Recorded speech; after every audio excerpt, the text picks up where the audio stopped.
Next topic is significance of principles of management. Significance का मतलब होता है इंपॉर्टेंट, जरूरत, यानी कि प्रिंसिपल ऑफ मैनेजमेंट हमारे लिए क्यों जरूरी है। सबसे पहला पॉइंट है providing managers with useful insight into reality. Principles of management help करते हैं मैनेजर्स की ताकि वो अपनी जो इंसाइट है, इंसाइट का मतलब होता है अपनी जो देखने की एक शक्ति होती है, जो एक हम इमेजिन कर सकते हैं कि क्या हमारा, अगर हम इस स्टेप्स को फॉलो करेंगे तो क्या हमारा फ्यूचर में क्या रिजल्ट आएगा, तो उसको एक सपोर्ट देता है कौन, प्रिंसिपल्स, जितने भी हमारे मैनेजमेंट के होते हैं, ताकि मैनेजर्स और अच्छी तरीके से सोच सके और एक दृश्य उसे दिखा सकता है कि किस तरीके का अगर हम काम को फॉलो करेंगे तो हमारा रिजल्ट क्या आएगा।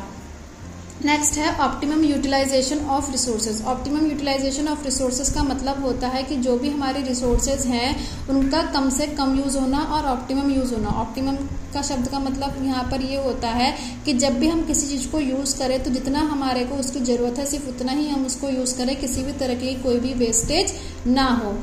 थर्ड है साइंटिफिक डिसीजन। साइंटिफिक डिसीजन का मतलब होता है कि अगर कोई मैनेजर या कोई भी पर्सन जो भी प्रिंसिपल्स को फॉलो कर रहा है और उनको फॉलो करते हुए वो जो भी डिसीजन लेता है तो उस डिसीजन को साइंटिफिक कहा जाता है। साइंटिफिक डिसीजन का मतलब होगा कि जो भी इन्होंने डिसीजन लिया है वो एक पूरे एक्सपेरिमेंट के बेस पर लिया गया है। Fourth, meeting changing environment requirements. जब हमारा एक जो बिजनेस होता है वो एक डायनेमिक एनवायरनमेंट का पार्ट होता है। डायनेमिक एनवायरनमेंट का मतलब होता है कि हमारे बिजनेस का जो आसपास का एनवायरनमेंट होता है वो समय के साथ साथ चेंज होता रहता है। तो जब हमारा एनवायरनमेंट चेंज होता है तो हमारे अपने मैनेजमेंट को भी क्या करना पड़ता है, चेंज करना पड़ता है, ताकि हम एफिशिएंटली काम को कर सकें। तो जो हमारे मैनेजमेंट को चेंजेस लाने पड़ते हैं, प्रिंसिपल्स उसमें हेल्प करता है ताकि उन चेंजेस को हम अच्छे से जो है अडॉप्ट कर पाए। Fifth, fulfilling social responsibilities.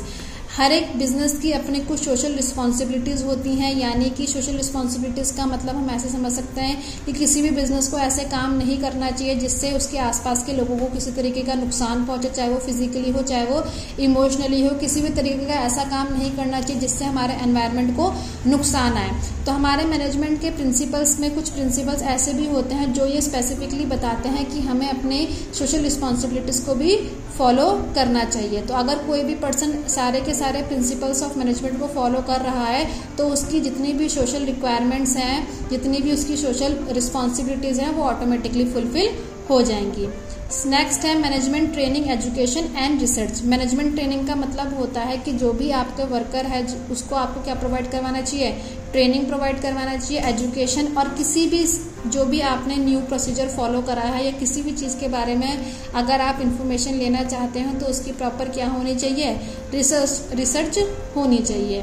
ये भी हमारा एक प्रिंसिपल आता है जिसे हम आगे पढ़ेंगे कि जो ये कहता है कि आपको कुछ टाइम के बाद अपने जितने भी वर्कर्स हैं उनको ट्रेनिंग और एजुकेशन प्रोवाइड करवानी चाहिए और जिस तरीके का वो काम कर रहे हैं उसके ऊपर प्रॉपर रिसर्च होनी चाहिए कि क्या वो काम का तरीका बिल्कुल सही है या सही नहीं है या फिर वो उनके लिए हार्मफुल नहीं है। ऐसा करना इसलिए ज़रूरी होता है ताकि जो हमारे वर्कर्स हैं उनकी भी एफिशिएंसी बढ़ती रहे, क्योंकि अब वो एक कंपनी को ज्वाइन कर चुके हैं तो वो कहीं और से नहीं सीख सकते हैं, वो स्कूल या कॉलेज नहीं जाएंगे।